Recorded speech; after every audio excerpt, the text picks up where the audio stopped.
All right. I pledge allegiance to the flag of the United States of America and to the republic for which it stands, one nation, under God, indivisible, with liberty and justice for all. All righty, welcome everybody. It is 7 o'clock. Time to start the meeting. The roll call, please. Brown? Here. Adam? Here. Lehman? Here. Underwood? Here. Gilman? Yes, here. All present. We have one item to add to the agenda. That is an appointment with Mr. McManus. And that is at the 7:25 time order that works out. Someone would entertain a motion. Move to approve the agenda with the change. Motion? Second.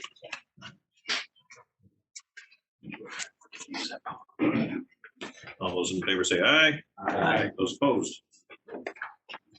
All right, we have an agenda. Anyone have a conflict of interest? Any of the items tonight? Seeing none, we will move forward to our first public comment. Sally, if you could.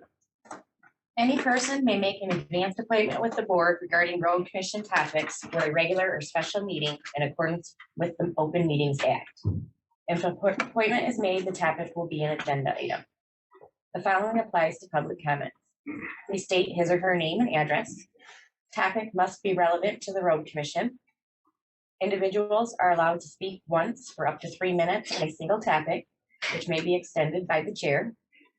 A group addressing the board requires a designated spokesperson who may speak up to 10 minutes. The board will not act on any item from the public that is not on the agenda. All right, is there anybody who would like to speak in our first public comment? We will also have a public comment at the end. Just go to the podium, your name and Hi, it's all about. Dave McClary, 14813 Mallard Drive. I sent an email on September 7th to the board asking if the road commission will be applying for ARPA funds to address the infrastructure needs in regards to the Bluff Road closure. It would seem this would meet the criteria of supporting vital stormwater infrastructure. I haven't received a response from any of you to date. We are nearing a juncture where funding of the restoration of Bluff Road, including drainage and revetment, will need to be addressed. The possibility of ARPA funds for this purpose seems quite timely. Will the road commission be submitting an application for these ARPA funds for the needs of the Bluff Road closure? If not, why not? Thank you. Anyone else for public comment?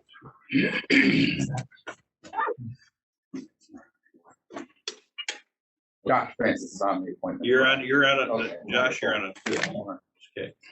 Seeing none, that moves us into our next item, which is item number 6A, appointments.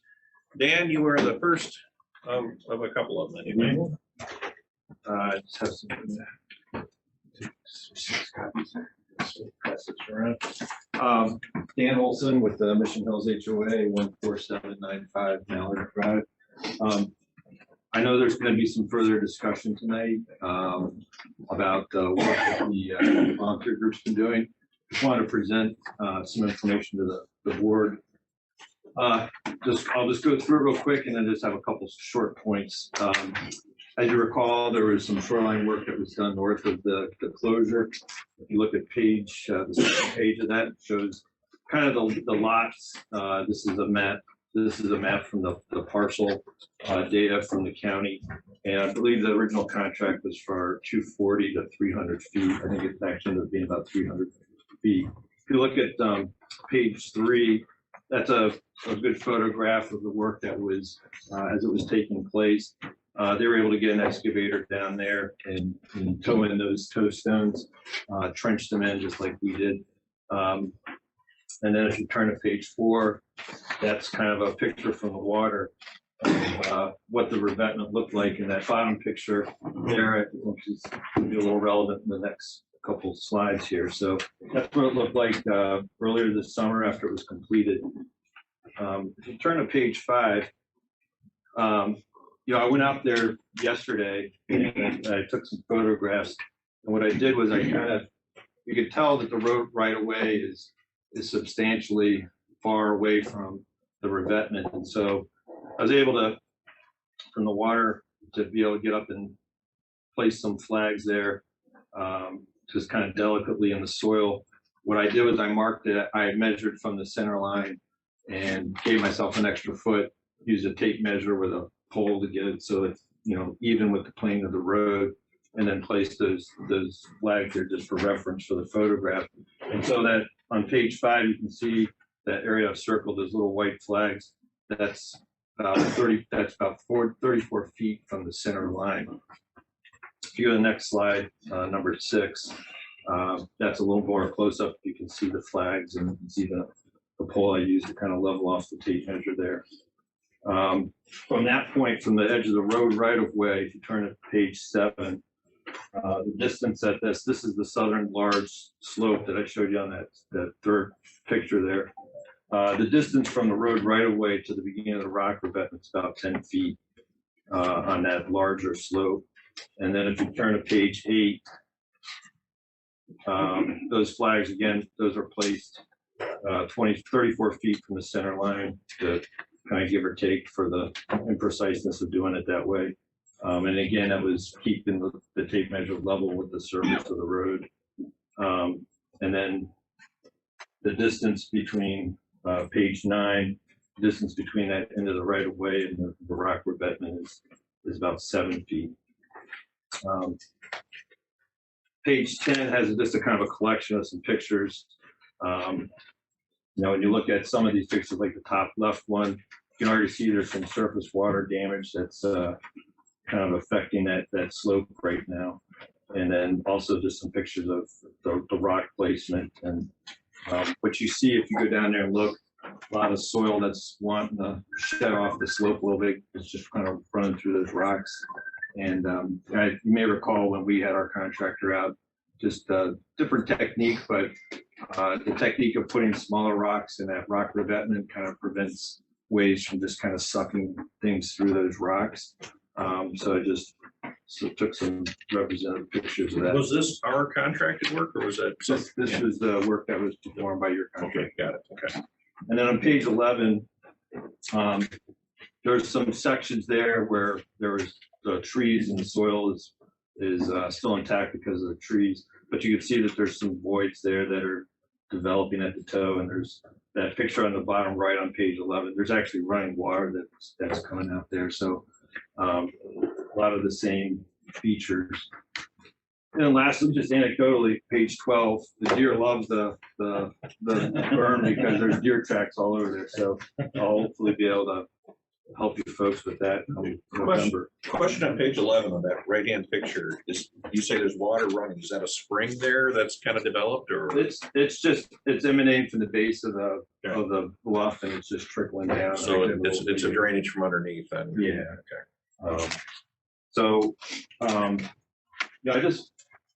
I know there's going to be further discussion, but I guess I wanted to kind of make a couple small points and make one of them is pretty obvious, but the reason why I want to cite it. For about 2.5 years, one of the biggest reasons for not addressing the area within the closure of Bluff Road was the inability or the policy of not working outside the right of way, that you either cannot do that or you can't do it on private land. And the second component of that would be an improper use of public funds to do work outside the right of way that would benefit a property owner, even if that work would benefit the public by preserving the road right of way. I just raise that because there's been a lot of discussion about that, as you all know. And I'm not saying that the shoreline work that you guys performed in North should not have been done. I'm glad you did it. I think it should have been done. But I just, the reason that's been the impediment for the work within the closure, I think that bears consideration by the board to kind of look at the whole picture here. You clearly can work outside the right of way. I don't know the particular circumstances of the placement of the rock that the road commission did, which is begins anywhere between 7 or 10 feet beyond the right of way. And extends it, it's a good 10 foot wide. down to the shoreline. So, I just feel like this is something that if you needed to expand and go onto private property to preserve that tow, that's certainly something that we've been advocating, for the area that is yet to be addressed within the closure. Second, the reason I wanted to just share these photographs is the fact that your contractor was able to perform a 10-foot wide rock revetment in that area, I think is significant. And I think it's informative for the work that the working group was doing, as well as the board. The contour, there's been a lot of questions about the elevation of the bluff. And when I went back and looked at the map that Gordy Fraser and Associates had prepared, they had a contour map of that entire stretch of road. And from my looking and kind of examination of that contour map, that the area that the road commission just recently repaired is about the top of that edge of that road is about the 600-foot contour line. And that's the same contour line that's in the areas of the current closure, both at the north scarp and the south scarp. So when we're talking elevation of the bluff compared to the water level, those are actually very, very similar, if not identical elevations. Second of all, and I shared this with the working group, the area to the north where the repairs were made, that road surface has actually experienced some pretty serious failures from the road surface itself being undermined. And clearly there's similar drainage issues going on there, both surface water issues, subterranean water issues. It's the same topography. We know that geologically from GEI's descriptions. So you have the same issues. And then lastly, you had the ability, or a contractor had the ability to cost effectively perform the work at that elevation. So I just wanted to share that because I think it's helpful to kind of compare what solutions might be out there. And when the repairs were made to the road, you folks were able to do some in-house drainage features there, which were not cost prohibitive. Not saying that that's a permanent solution, but it was a triage of the situation to help reduce, continued damage to that. And then the third point is, and I think this is going to come up with the two commissioners who have been part of the working group, is this concept of exploring a temporary decertification of the closed portion of the road and putting in maybe some temporary cost-effective turnarounds to allow us some time to further look at what our options are.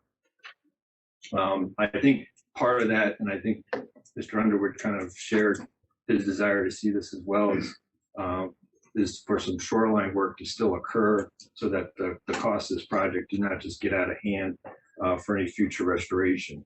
The other component I would advocate for is some surface water mitigation that GEI described. It's not going to fix the problem, but it certainly reduces the amount of seepage that gets into that first silt clay layer that's between 3 and 5 feet below the surface, and at least reduces the amount of water that's adding to the problem. I would ask that both of those components be considered if that's something that the road commission is going to work towards. The fear is, and I think Mr. Underwood brought this up, if we make the road only accessible for private use in that interim, do we get to a point where that private access is cut off, both for the residents that own land there, as well as the utility companies that will need to get into that area, until a permanent solution can be achieved. So I wanted to share that. The visual pictures I think are kind of good to see, because it's not easy to get to that area and look at it, but I would encourage the individual commissioners to look at that work that's there. And you can also see the other work that's been done by the private landowners to either side of that, see how that's holding up. Thank you. Thanks, Dan. Anybody have comments or questions? All right, thanks, Dan. Appreciate the work on that. Brings us to our next appointment. Josh? Good evening, council. My name is Josh Francis. I live 5939 Sharman Road. And this is my first time addressing the council. I appreciate it. I'm here to talk about a long-running issue of Sharman Road. Some of you may be familiar with it in your time on the council. Sharman Road in the greater Boardman Valley area experiences some pretty crazy road damage. Sharman Road has a constant washouts always, no matter how often it's graded because of the high level of traffic. I'll explain the current condition of the road and the reason we're here today, and then the causes of that degradation. In your email boxes is a digital copy of the presentation I provided. I realize I'll also bring hard copies to the next meeting. The road currently, as of this week, had holes at the deepest 28 inches deep that vehicles could fall in, with washouts being 13 feet wide in those areas, leaving only a 6.5 foot roadway for cars to travel on. The washouts did cross the entire roadway in a river format, up to 10 to 12 inches deep at any one given point, wherever you decided to cross it at. The road for the month of April of this last year, Sharman Road, was deemed impassable by the mail carriers. So the folks on that road did have the option of picking up their mail, but for both mail carriers and emergency services, they are extremely hindered. There are multiple reports from neighbors. I didn't speak with all of the neighbors prior to addressing the council today of Sharman Road, all of the current full-time residents. I have many reports of emergency services, significant delays during fires, and the details we provided in the next update to this, they were just recently provided to me. Major vehicle damage is occurring every year on that road. My own home had 2 vehicles that were catastrophically damaged, A-arm breakages, linkage breakages, and I myself experienced 2 bent wheels over this last year. There's a constant, like I said, constant need for grading because of the washouts and the potholes. Dead and dying trees are also crowding the road, creating a very high lack, just a lack of sunlight in general to dry the road. That, along with a lack of drainage, there are no ditches. Currently, it is a bowl format to the road. I don't know if it was originally that way. This has been, it sounds like, since 1990, a considerable project that's been. Could I just jump in, and I've got a little heads up today, but did you say you emailed us something? When was it? Yes, Mr. Gilman, I think yours is the only email that pops back to me as I apologize for this, first time addressing. I checked them all on the way in, and your email came back as undeliverable. The only other thing I'd say, when you use the word council, you're kind of implying that there's some kind of wisdom up here too. We're a commission. We're a commissioner. So the tree thing, and I suppose, Steve, you're here to talk a little bit about that too, to help them out. Yes, we've been working with, I've been working with Steve Largent as well as many other neighbors. I know this has a huge history. I do have the old paperwork from 90, 94, 98, 2011, as well as in reviewing this document that I provided you is the Boardman Valley Master Plan. The Boardman Valley Master Plan has a ton of work that was put into it, and actually under guidance of Steve Largent, been provided with a pretty solid history of this process. So I do realize I'm not coming up for decisions today or anytime in the very near future, but do want to advocate for road improvement, create the process. I have significant experience working in state and federal contracting, and I'd like to work with the 3 townships that are involved. And really today looking for guidance as to what would be the most helpful for the road commission in moving forward on a project to connect the greater Boardman Valley area via Supply Road through to Sharman Road. It does look as though there's been plans created, some very significant plans, properties and easements provided as well. And we're just needing that advocate to create some change. We can't travel. I mean, my wife and I both drive pickups. Anyone who doesn't currently drive a pickup or a long suspension vehicle does have periods of being stuck at home. Even with those vehicles, it's nearly impassable throughout the entirety of the spring and sometimes in the fall. The road was graded 2 days ago. We're currently at about 8.5 inches deep on the ruts on the side in the very same area. The reasons for the causes for the road degradation are the lack of drainage. There's no drainage, no culverts, lack of sunlight, improper or lack of road foundation being left, especially in wetland areas. In the beginning of the road, there is no road foundation left at all. It's right down to the dirt.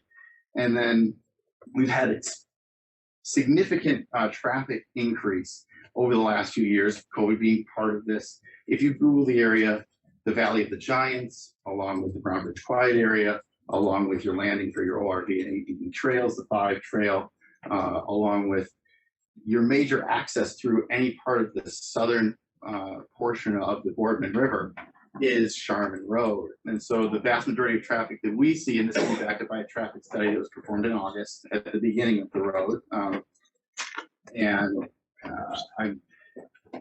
is that more than 50% of the traffic on that road is not residents of the road. I don't know what role that plays in the commission's decision or the funding decision, but it is a very high traffic road because it is the only route of passage of Brown Bridge Road and Heron Road on the south side. The proposed solution would be to pave the roadway in accordance with the Boardman Valley Master Plan, which was published and is available through the Greenway Collaborative.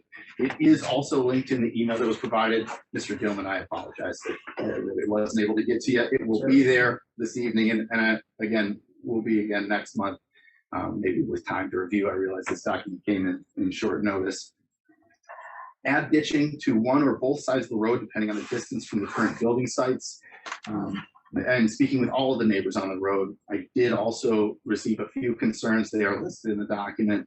One of them being ditching where necessary, but if there is building a home located close to road currently, just that's taken into consideration by the engineers in the removal of trees. And the common concerns were keeping that area's scenic appeal, and I have to agree with this.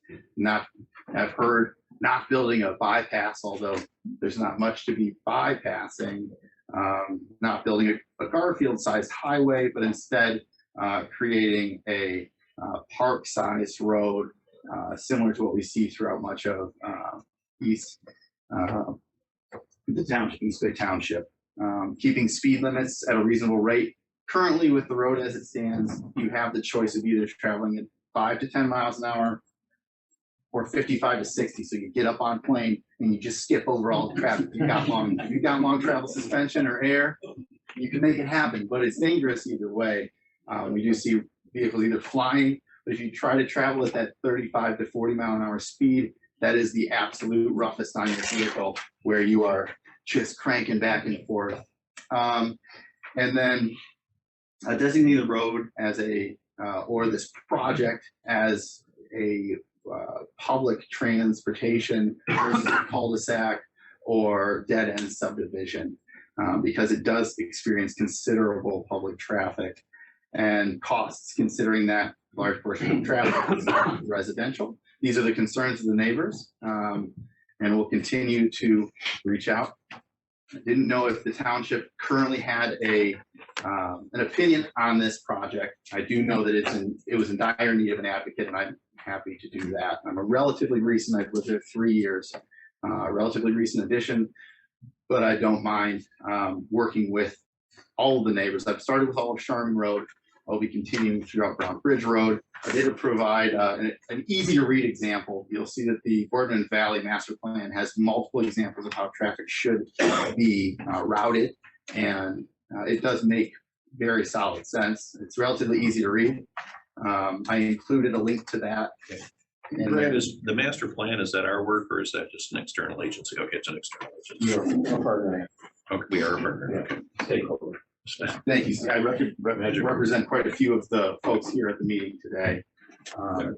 I included some images that are honestly more shock effect than anything, but it is the standard every day. It is taken, all of these images are taken inside of the last week. This is a great time of year for the road. The road's good in our opinion as it stands in these images. We'll continue to provide updates throughout the month of April. There was no, even if you wanted to weave, there is no weaving throughout the road to find your path. It entirely was holes down to no foundation whatsoever. And at that point, your travel was 5 miles an hour. That was when, and is when, the mail carriers decided it's designated as impassable, and emergency services also either do not respond or take more than 20 minutes to go that. All right. 2.5 miles. I'll leave it there. Clearly, road bed, Oh, yeah. grading Yeah. is not going to solve this because we have no road bed, is what you're saying. Yes, sir. One of the problems I understand is that we've had people representing some, coming up before us for that road before. You've been here before. We would need to have trees out. We would need to have ditching, and it's going to make a lot of people unhappy. So you have to have buy-in by your neighbors. And really kind of the process does start with your township, although they may or may not want to contribute to the process. They need to kind of have a stake in it as well. I'm not sure where we're at on that. If you have not been to the township yet? You I have been to the township. Best friend. We met earlier this That's year. East Bay Township. That's Okay. East Bay Township. So this road is split among Heron Road on its own is split among two townships, Paradise Township and East Bay. Okay. And I will be acting as a representative in both of those townships over the next month. All right. The guidance from East Bay Township at that time was they were talking to the road commission. They had a project. That's a good person to talk to. Right, for that absolutely, kind of absolutely. And so she said, wait it out, see if you see any change. Haven't seen the change that we're looking for, so we're going to continue that. If this project was to stretch all the way to Supply Road, which it sounds like this has been a county on the county agenda for a long time, is creating a safe passage of travel in that area. That would also include Whitewater Township, and so it'd be a 3 township project. Wow. Okay. And totally comfortable reaching out and working with each of those townships to make that happen, as well as all of the neighbors. Without jumping ahead of it, if anybody has any questions, feel free to jump in. Wayne, have we done any pre-engineering, what it would take to fix the problem, or what it would take to engineer out a solution for that? I mean, because ditching is a whole thing in itself. I don't think anything since probably the last time they came before the board. So we haven't had anything recently brought to our attention to look at. What's our next? I was going to say, I want to make sure, number one, no portion of this is seasonal, correct? No portion of the proposed road is seasonal, except a very short easement that was provided by Steve Largent for the city, if I'm correct. It would be worked with the city and the county so that the Brown Bridge Road and Sharman Road could be connected. That is the only portion that is seasonal, and that is A few years. is gracious providing of that easement. Yeah. Secondly, Wayne, when we're talking about building this, then how wide are we talking that it would need to be? Well, to meet our current standards, it would be a 34-foot. So you'd have 2 11-foot lanes, then a 5-foot paved shoulder and a 1-foot curved shoulder. Okay.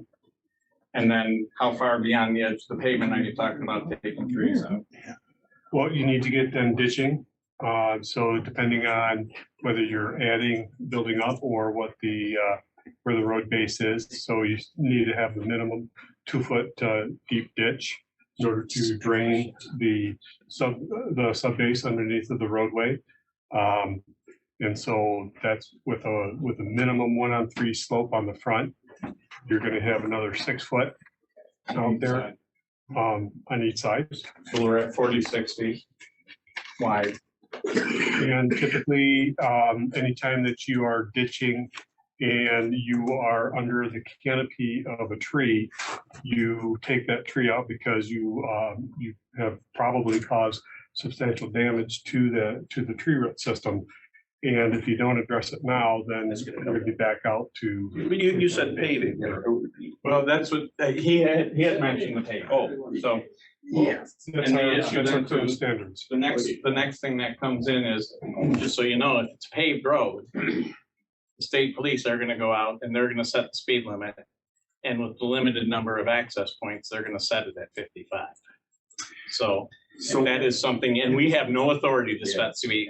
There's nothing we can do about that. The state police will come out and set it. And your traffic will significantly increase. Yeah. I have heard these definitely are things that concern and scare the neighbors. It does seem as though these are concerns that are used a little bit in order to incite the scare of the neighbors.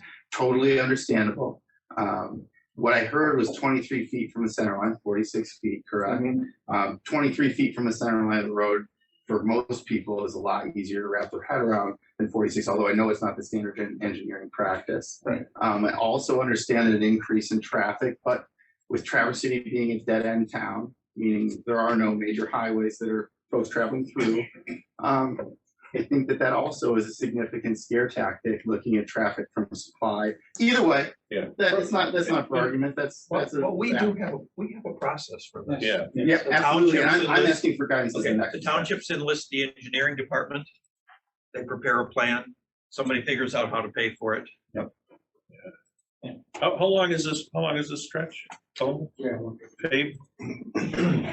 You mean, starting from? I mean, if you're gonna pave it, what would be the paved? The paved length would be how far is taken up, Brown Bridge Road once that road curve would be Right. put in. So what you're looking at is about 2.25 miles of pavement, unless you continue down Brown Bridge Road east across Shucks, past Ranch Route up, all the way up to Supply Right. Road. And that's, yeah, so. And the only concern I'd have with the pavement and the paving is, you mentioned that where it bridges a wetland area, and that the problem is really bad with the dirt. And I can tell you this, have you been on 3 Mile Road in between Hammond and South Airport? Yeah, so and that in particular, it shows up real fast. Yes. We could repave over that brand new everything, and within a couple of years, it's already, doing this. All right. I Well, mean, and this is gonna be a fairly costly for Yeah. 2.25 miles. What would be just an off the cuff? Are we at 800,000 a mile? Between 750 and 800 a mile on that, and that's depending on how far below the road is from the outside. It's kind of depressed because there's no So drainage it on would be swamp areas. 1 point, so- let's say we'd be somewhere 1.6 and up. Today's time. In today's time. how many property owners are there along that road? There are 26, 23 on, at least on Sherman. The entire route, if we're talking supply to Brown Bridge, that number will be supplied to next month's meeting. So not that many people to pay for that. Right. Oh. Township. Township's the next stop, after having worked with the, Yeah, and if you want to give me a call, is there- on Monday, we can talk about kind of the steps to go forth and make sure you can at least keep moving and see where it all shakes out. I appreciate that, Commissioner, thank you. I'm the manager, not the commissioner. These are the commissioners. These are- They make you're the manager, decisions. okay. I make All sure right. whatever they Well, I decide appreciate gets done. Yes, okay.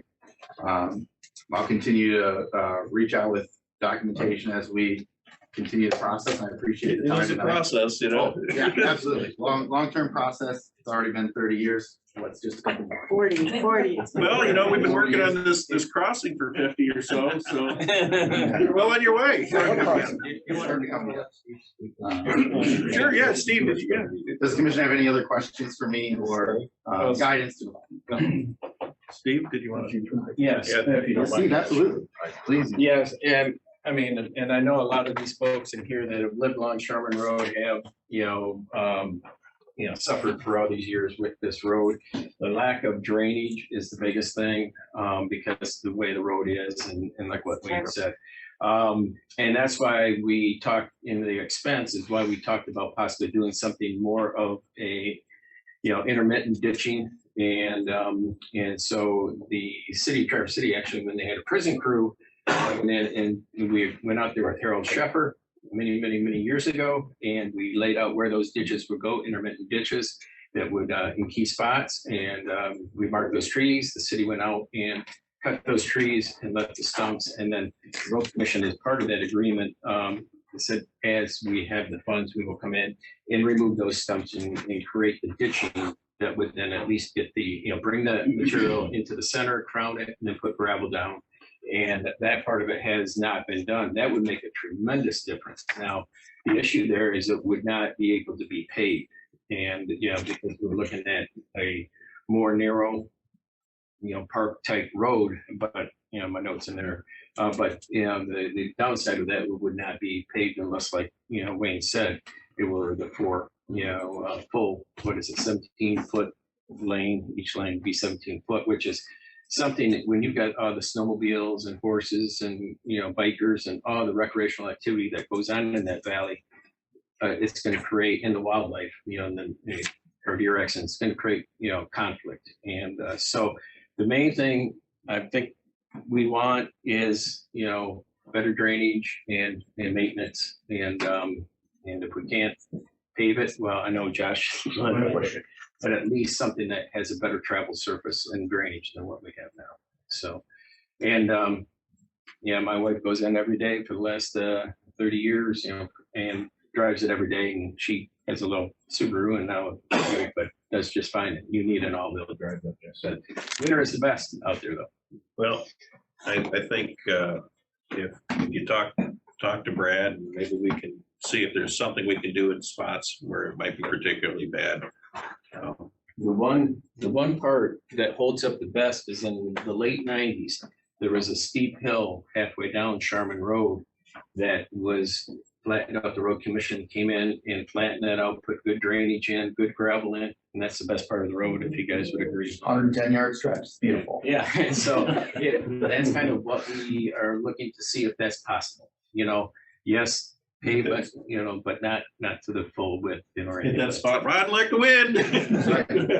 But yeah, We get up on plane. it was very dangerous from a sight distance, and so we did work with the road commission to get that flattened out, and that's been much better. So ditching and crowning and road surface. It's good, honestly, because we're not driving the roads all the time. So it's good for us to hear the condition, everything. We're not on every road.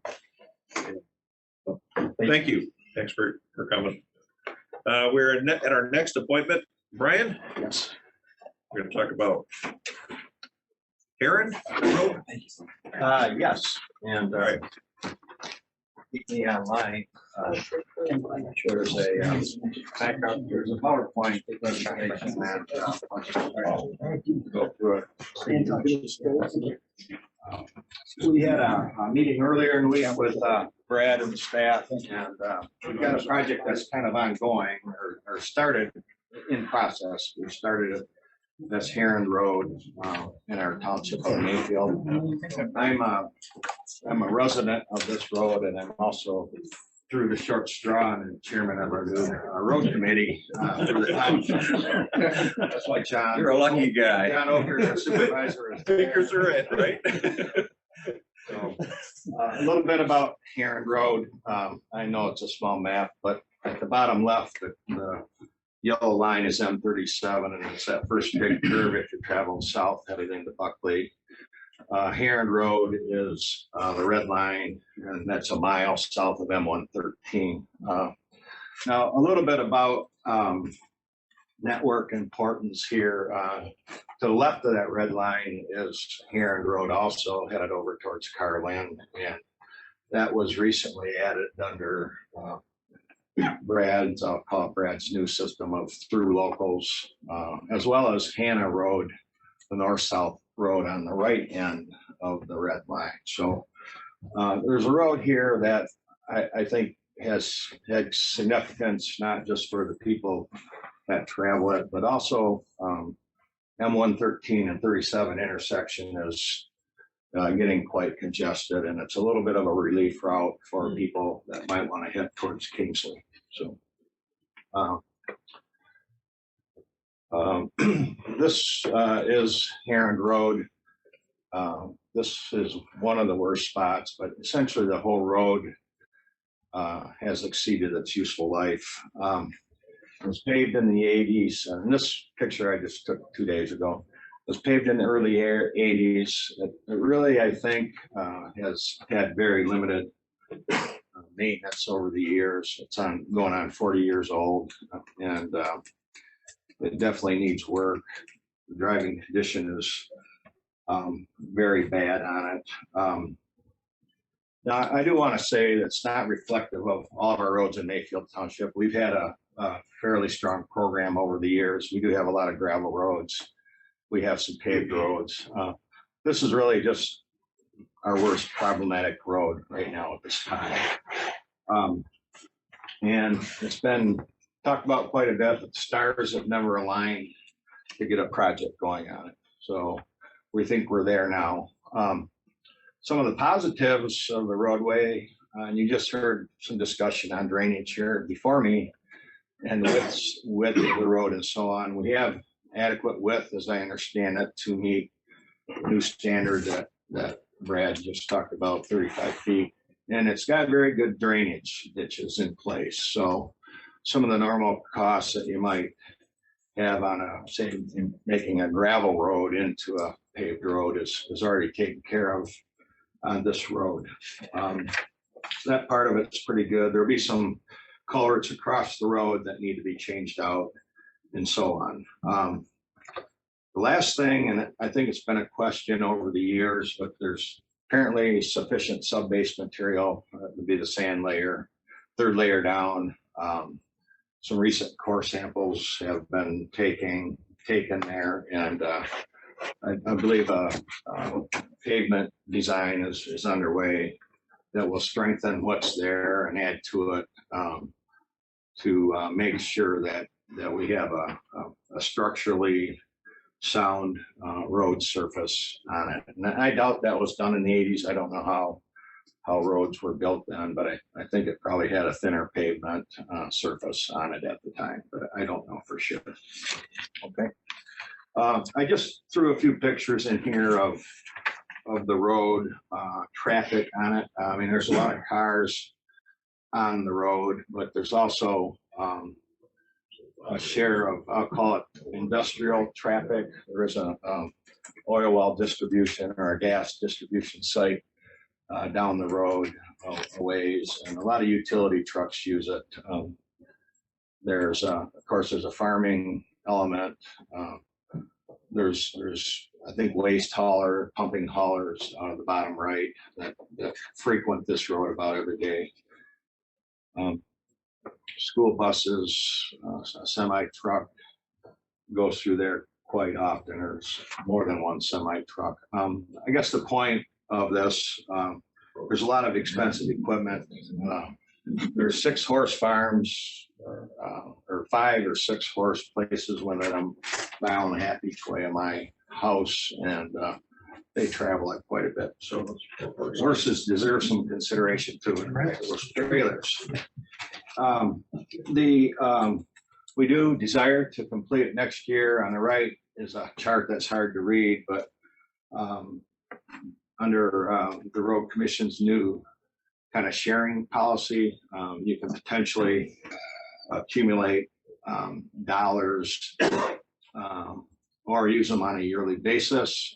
I think it's a use of your Act 51 dollars, your gas and weight tax monies, and we like this program, and we like the local program that you're starting to spend the road millage money on. I'm guessing, speculating that road millage money allows a little bit of this gas and weight tax to be spent sharing with the townships, and that would be a good thing for us.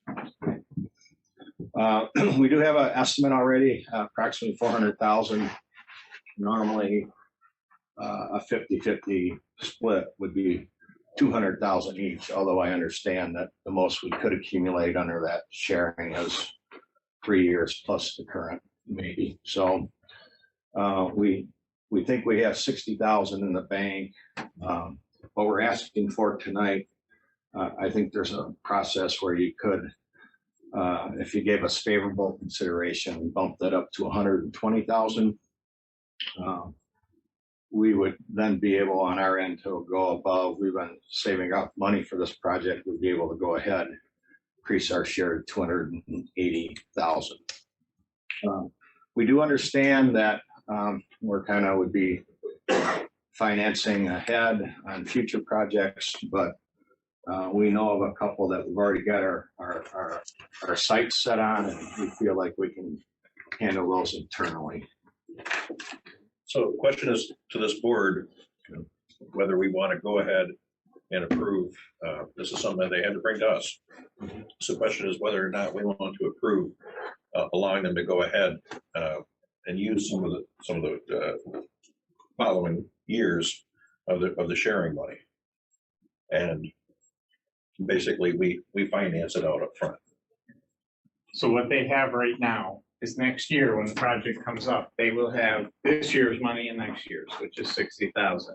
They're then asking to advance 2024's and 2025's money to them so that they can knock their cost share down to that 280. And then they would have 4 years of accrual. It means that then for the next 2 years, they don't accrue anything, but they have some money that they have talked about already dedicating out of their budget. And they talked to us about that to get some other projects done. And we still do gravel roads. engineering work on this as well, right? I mean, that's part No, of this is straight up all cost. It's All all cost, costs okay. are. All costs are in there. All right. Yes, So it's 60,000 per year? it's 30,000 a year for them. Okay. They've got this year's, they've got next year's, which is when they'd like to construct it. And then they're asking for an upfrontage of 24s and 25s to add on so they can get to the 120, which at that point they can afford to do the 280 as a match to fix the road. And this is definitely one of the worst roads in there. I'll give you a little history too. We had a joint project with Five Lake Township and Paradise Township, and Paradise had the money to do the project. Five Lake did not have the money. This before cost sharing. Didn't have the money, all the money to do the project, and we allowed the project to go forward with Five Lake not being able to afford the whole project, but they paid over time. Virtually, we make no interest on our money anyway. And so that project could happen as a three-way partnership. And then Five Lake the next year, I think they paid it off early, if I'm remembering right. But the next year or the next 2 years, they paid their shares just as if it was a bonded thing or something that they had to pay back. every year. They would budget it every year and paid it back. So I don't feel this request is out of line in the least to get another mile of road paved. They just aren't going to have any of the funds coming in the next 2 years after that. It doesn't mean we're going to be ignoring them. Oh, no. I had two comments on it. Yeah, we would have our 280,000 share. All right. We just came up with this new policy to allow this stuff, and maybe our timeline was too short. Thinking forward ahead, we would allow them to bank it either in arrears or going ahead. Maybe that was too short. And I think that this still is not a huge ask. And I certainly appreciate the fact that they're coming forward to do this. I appreciate the fact that they're bringing a lot of money to this deal. And I personally don't think we need much more discussion about it unless you guys do. I want to make a motion that we allow this. Okay, Alan? I'll support. All right, so Alan and I just want to tell the new member that we did something similar to this for Long Lake on the fire barn. Mm-hmm. And in a lane over there. Yeah, we advanced them a year. Already. This isn't it's not without this is a new thing we've done. And Joe, the same thing is when our finance manager tells us we can't do this anymore, we won't advance our money in the future, right? I would just look at it that they aren't getting their pet project in before the supervisor's going out, and then you got an incoming supervisor that has nothing to work with.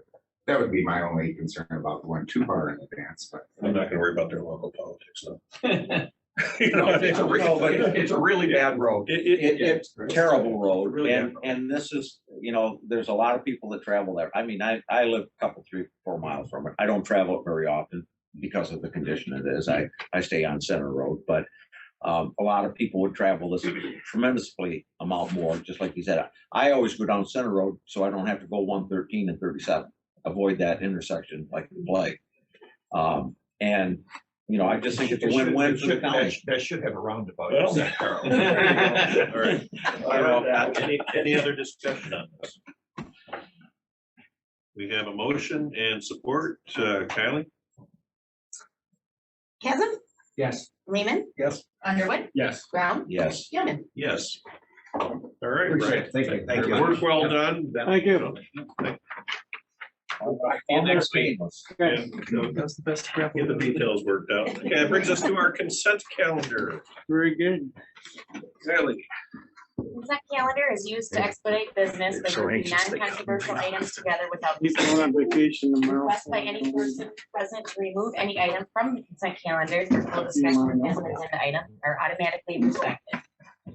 The action noted in parentheses for all items remaining on the consent calendar are approved by a single commission action adopting the consent calendar. The manager recommends the following items be adopted. 1, minutes. 2, payroll. 3, accounts payable.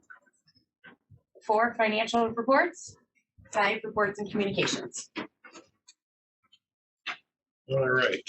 Is there anyone on the board that has any issues and needs to pull any of those items on the consent calendar?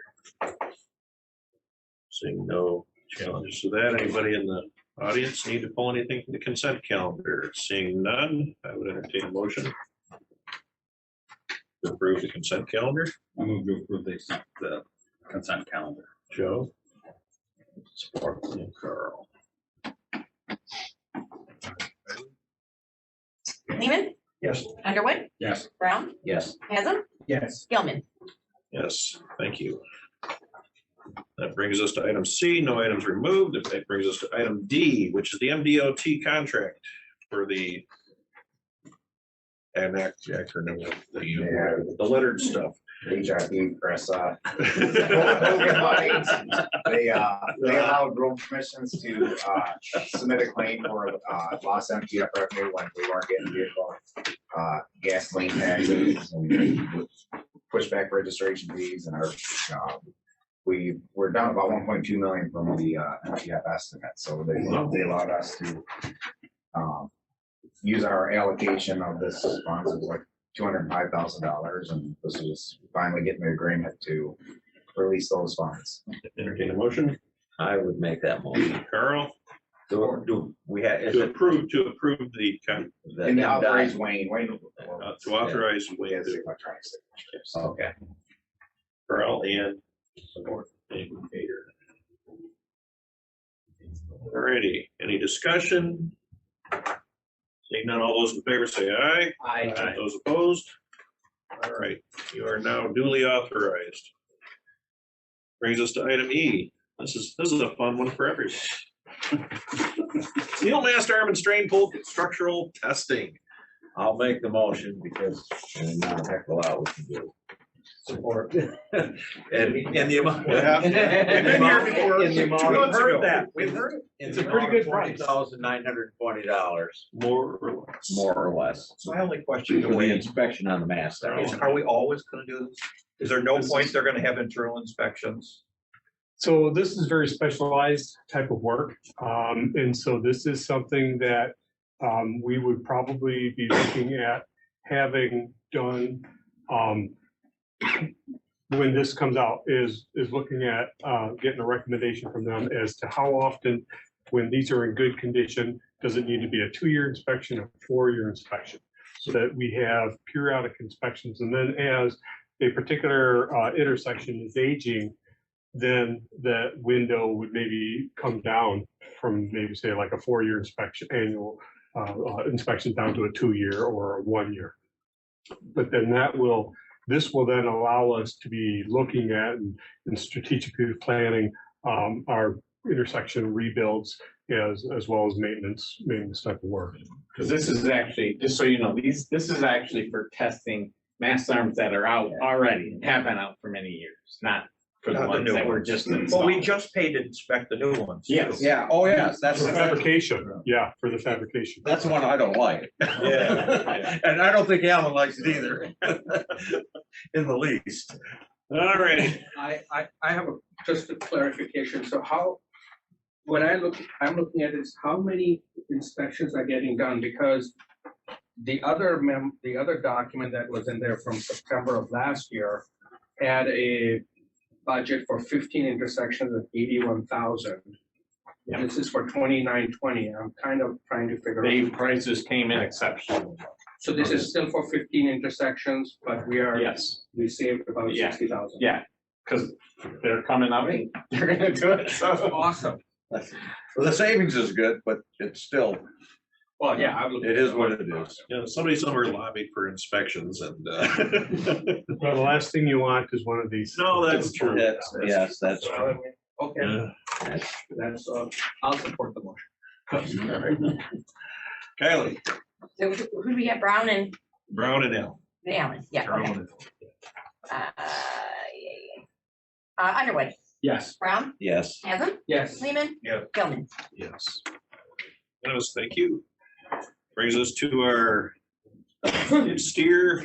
Okay, this is something we did not actually originally budget for, so we are asking to purchase this mainly because of the fact that our highest injury claims are when we're taking down trees.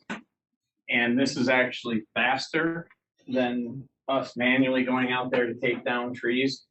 With minimal exposure. With minimal exposure to injury. So that's a big thing for us. Plus, it came up so that when we went originally to CAT and we said, hey, we really want to get one of these, we thought we were going to be put into the schedule so it would fall into next budget year. No problem.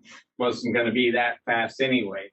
Then they said, hey, we're done manufacturing them for this year, so you'd have to get one out next year's, which was going to be substantially higher. So what we did is we called them and said, okay, well, what can you do for us? And they ended up having a cancellation. And so the cancellation allows us to get in on a machine that's already in fabrication. So we're gonna borrow from ourselves. So we're gonna get it, but we are not gonna take delivery of it until next budget year. So we will not take it until the budget. So we don't have to worry about it coming out of this fiscal year necessarily, but it's because we won't use it that much as we're going through the winter. But it will be definitely a faster, and Jay did some analysis for you. So Jay, if you want to go through the analysis of what you did to. Yeah, so essentially what we did, I mean, we did twofold. We did one, where would the break-even point be, not considering the soft cost of lost time injury, but straight looking at the efficacy of a multi-person crew going out in a traditional sense of traffic control, bucket truck, ground crew, dragging brush to the chipper, etc., and against the forestry head on the skid steer. The break-even point on that savings alone is remarkably fast. I don't have the number in front of me, but I mean, we're talking less than a year and a half break-even point, which for most capital expenses, I mean, if you're less than 3 years.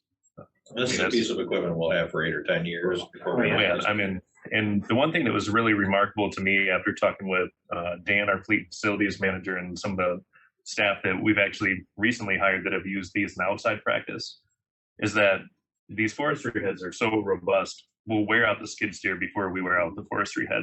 Obviously, it has consumable pieces and stuff to it, but in terms of longevity, these things are pretty robust. So yeah, as Brad had mentioned, you know, we don't quantify that lost time injury, those opportunity costs when our crews are either getting hit by inadvertent limbs as we're felling trees, or maybe they're tweaking their backs because of lift and twist injuries. Those are substantial opportunity costs that aren't captured in that break-even analysis. So it's a front mount multi kind of flail type unit that, whether it's a tree, I mean, you can start at the base, push it over, and by the time you travel across it, it looks like it's basically returned to wood chips and dirt. So yeah, incredibly advocacious. The seasonal road effort that we're doing, so as part of Project Catch Up, I would project, a significant reduction in those initial outlooks and the time it would take to open up those seasonals and push back those areas quite a bit, because those were all presuming that we're either using our boom mounted style mowers, trying to mush like 4 words together into one. Whereas this could be a single operator traveling up and down seasonal roads, pretty much Pac-Man style throughout the county. In terms of size of a tree that they told you you could mow down with this awesome thing. There's an advertised diameter that I would not recommend, but 10 to 12 inches, 14 inches, no problem.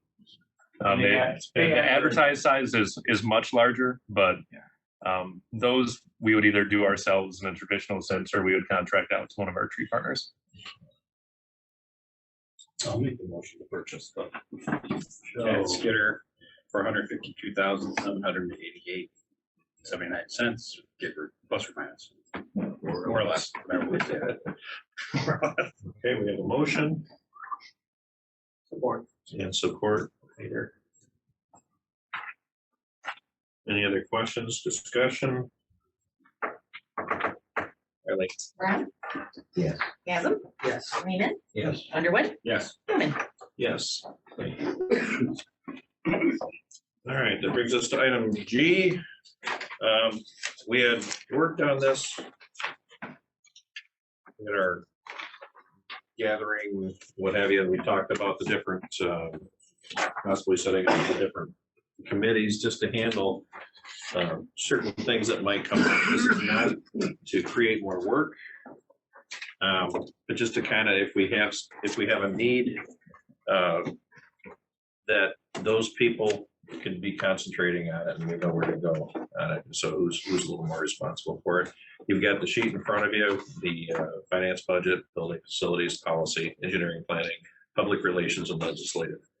And I guess my only ask is if there's anything that you guys would like to change, if you don't agree with this, if you think we should look at it further, or is it good as is?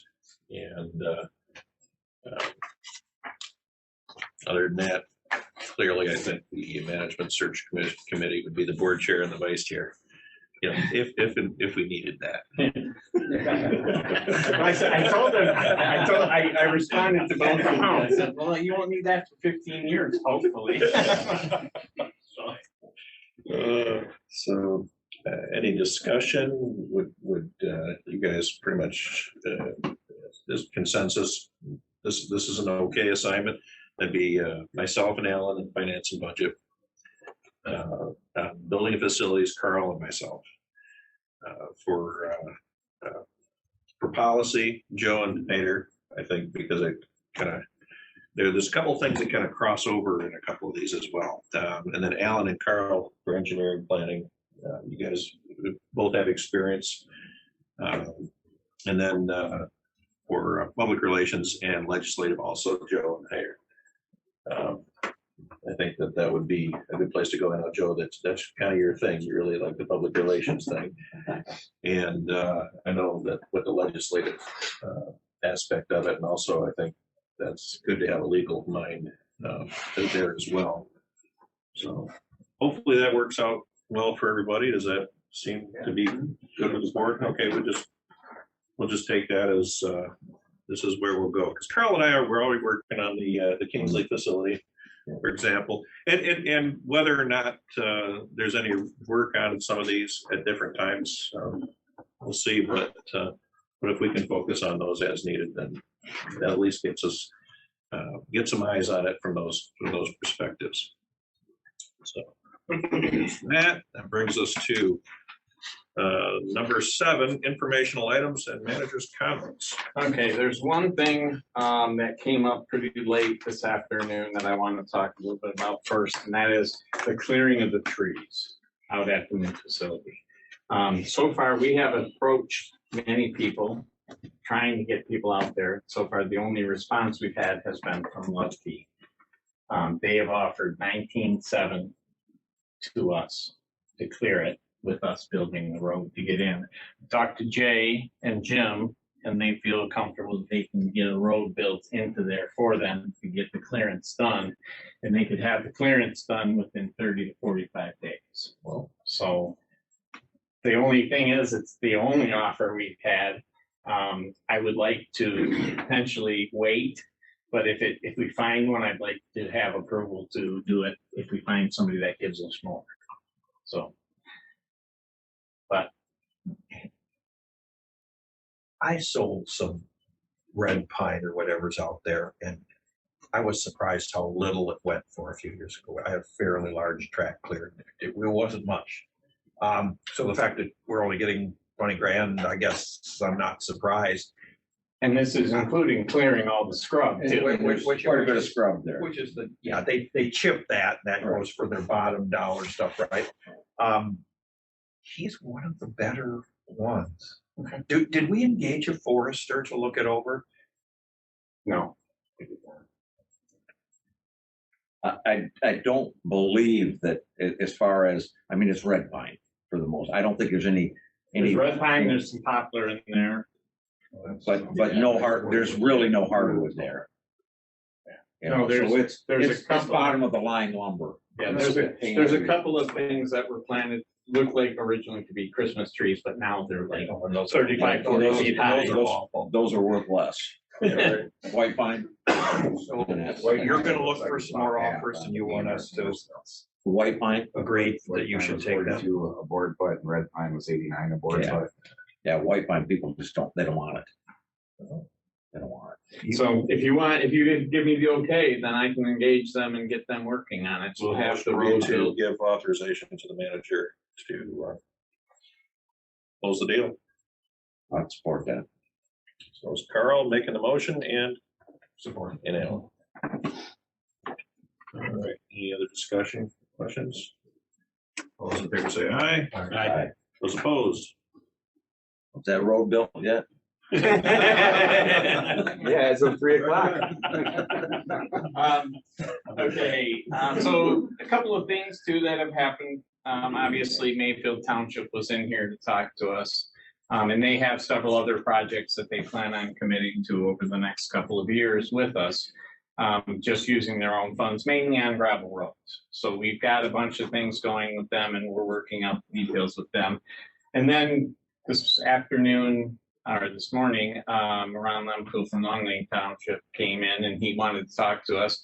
And it's going to be a long process to figure out what's going to happen at Strait and Long Lake there by Moomers, but there's some safety issues that could potentially become a problem because they have a lot of new subdivisions coming in there. Yeah. And so we're going to work on that with them, but I just want to let you know that they have also pledged that they are going to be putting $100,000 a year into road construction projects for the next several years. What's the traffic count out there right now? Yeah, at that intersection. I saw it once, but I don't remember. The latest, greatest, whatever we have. I mean, I think we're probably somewhere in that 6,000 to 8,000. So it was up there. Yeah, and it's growing. And the speeds are very. On Long Lake Road. 68,000 per day. Per day. A standard regular business day. It's a high speed. It's a feeder, and it's going to be interesting if and when we do something there. Interesting how the detour. I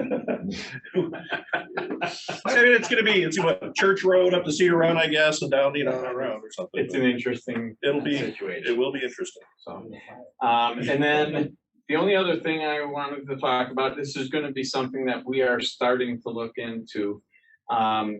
We are finding more and more that the cost of getting people in and the ability to get people in to do a lot of work with our vac truck, with a vac truck to come in, is becoming cost prohibitive. We are going to be spending about $90,000 this year to clean out manholes. And so it is a very expensive piece of equipment. You're looking at the $600,000 range. Contracting out to have it done? No, yeah, that's what it cost us with 90. But we are going to look at the potential to purchase a vac truck.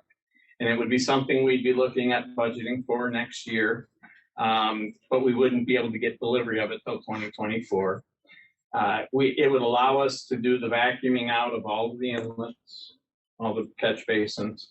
It also allows us to then go out and do guardrail in-house instead of waiting for contractors that take forever to get up here, because you can back out the post hole instead. And even if it's frozen, it'll melt right through it and dig it and suck it out.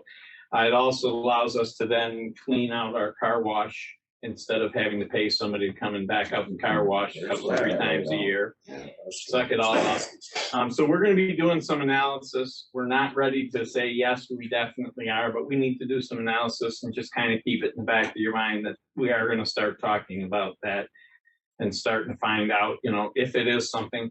I talked to Phil. Phil said they had 2 of them, correct, in Monroe? Yeah. Yeah. So they used a lot. Just thinking ahead, I know how caustic some of that car wash stuff can be too. And especially if we're using it to be washing salt and what have you. And whatever we get, can you make sure that we are getting something that can take that kind of abuse? Because that's going to be the worst of it. Yes. Yes. The machines are designed for this.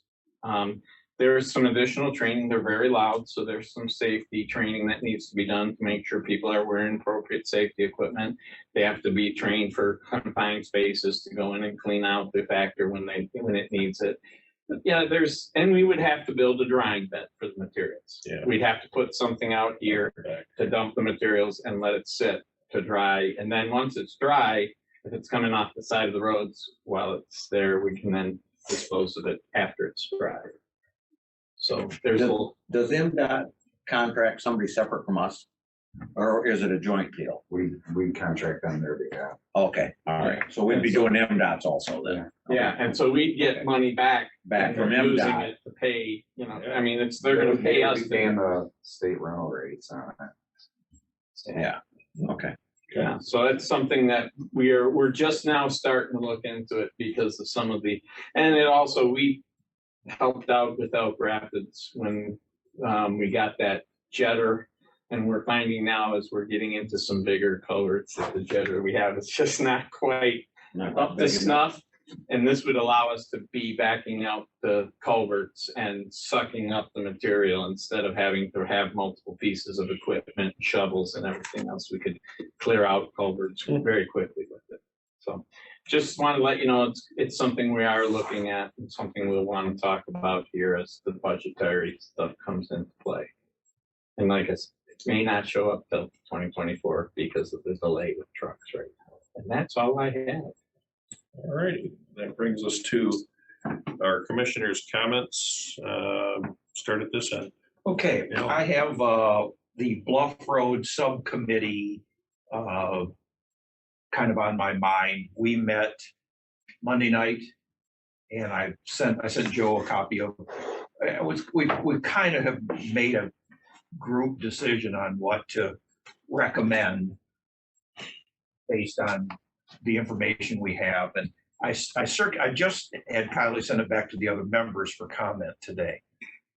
Basically, the groups, and there's a lot of ways you could fix it, but we probably wanted to follow an engineered plan. If there was some money available falling out of the sky that we might take a stab at and try some things, maybe we would do that, but there's very little money for it. And so if we're going to make some asks, which we sort of tasked Gordy Fraser and working through Peninsula Township to do, there's a lot of acronyms that people viewed for this federal money that's available, but they were going to make a determined effort to see if they could pull any of it. We kind of agreed that we would go with an engineered solution and not just go out there and start cutting some culverts in and maybe dump some stuff in up the shoreline, or maybe we've had a number of meetings, and we've had before I was on here, you guys had initially engaged some engineering work to it, and then we approved to have GEI do the soil stabilization and geotechnical work, and the conclusion is there's no way this isn't going to be expensive. And I've had a couple people say to me, well, could you do something? Well, all we could do as an agency is just stab at some solutions and maybe something might work, but even those would be really expensive. And so we've got professional engineers on staff, and we've had some professional consultants do some work for us. And it was our collective feeling that that's what we ought to support. And that ends up sort of temporarily keeping it closed until sometime this greater pot of money could be found to do all the work that's necessary to really make it right and reopen it. So in the short term, we'd have some expenses, some minimal sort of turnarounds for the fire trucks to construct, and possibly some shoreline work. Dan showed us some that AJ did for us out there. There might be some areas we take a stab at the worst to keep the expenses to whatever we don't really have a budget for this, and Peninsula Township nor any of the residents have really come forward with any real money. And so what our funding policy on a local road is not going to do very much work out there. And so we would keep the access to the subdivision. Actually, our thought was improve the access, make sure there's some better gating and fencing out there, and construct these turnarounds, I hoped, within our right of way, but we didn't discuss that, Wayne. And my memo just went out. I wanted other people on the committee to see if I summed up, because we don't have a super formal structure. We don't have a secretary or anything. So to see if I summed up the findings properly. And so I'm not really presenting those. I wanted to make sure that what I took out of it was the consensus. You know, Wayne and Jay and Dan were there, and they could report on something different, but our consensus was it is an expensive fix, and we've got the worst of things. We've got all this surface water, we've got underground water, and we had high water on the Great Lakes, and all this work to the disadvantage of Bluff Road. There's a number of causes. You know, some of the people alluded to potentially the subsurface work that down there opened up new avenues for the water to travel in and flow it out. Maybe so. Wayne spoke to us a little bit about that and said, you know, we can't point to the fact that they did anything that's out of their standard practices or anything. But causation, causality. I mean, if you want, we could put somebody on the tail of that is a productive use of your committee's time. I mean, seriously, if somebody said, there's an example somewhere where somebody's come back and said this has happened, and then was able to collect on it.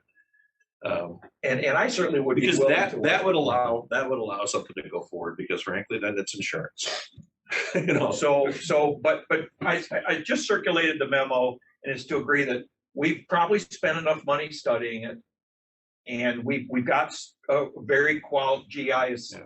I don't know if they're the most qualified, but they're well qualified to do the work they did. And Wayne concurs with what they said, unless I'm speaking out of turn. And that's what we ought to do. In the meantime, we're going to keep it closed. We're going to wait for some more money to really fix it right, and do what we have to do to keep access to the Mission Hills people, and try to keep the general public out of it so they don't get hurt, with maybe some more fencing and signage, and do a little bit of work. You know, they had budgeted in the report. I think Gordy Fraser's section was the turnarounds was. They had guessed $650,000 to do these turnarounds, and we don't. And maybe that was even to acquire some property. And I'm thinking that's not what we're thinking at all. We're going to do, because there's a lot of dead ends where we have nothing, and there's nothing, and we'll assist somebody, but we're not going to spend a lot of money on it, because it may not be. So your next step then is to bring something back to this board so we can take. Yes, I've typed a memo of just what I've said, and I wanted the committee, the people on this working group, to tear it apart or concur with it, and next month we'll say, this is our recommendation. And that does include decertifying that section. Correct for everyone. Right. Not abandoning, but decertifying. Right. So it's still the right of way. we keep our ability to repair that road properly and make it through it again in the future. There's multiple problems going on out there. There's a water drain off problem. There's erosion on the bank.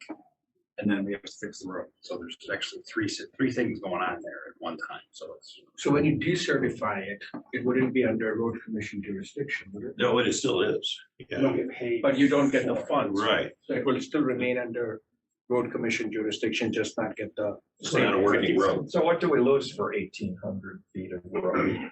I don't know, over a mile, maybe probably less than 1,000. I think you get about 3,000 per local road mile. So when you were talking about an engineered solution, is there an engineered solution that you're backing or that you're supporting or recommending? Yes. Okay, and that would be your memo. Yeah, I just spoke of the engineered solution, but it's been presented to the board. We've had multiple presentations before you were joined us about it and each component.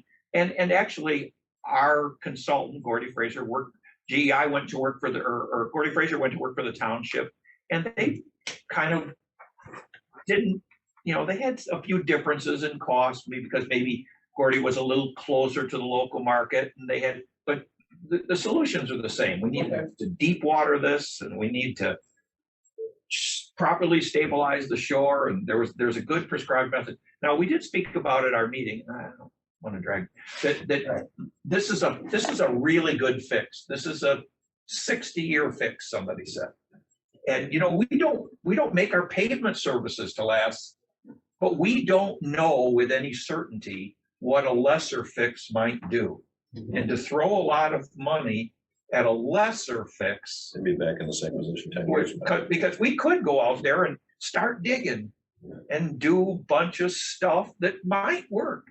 If you discover a bigger problem.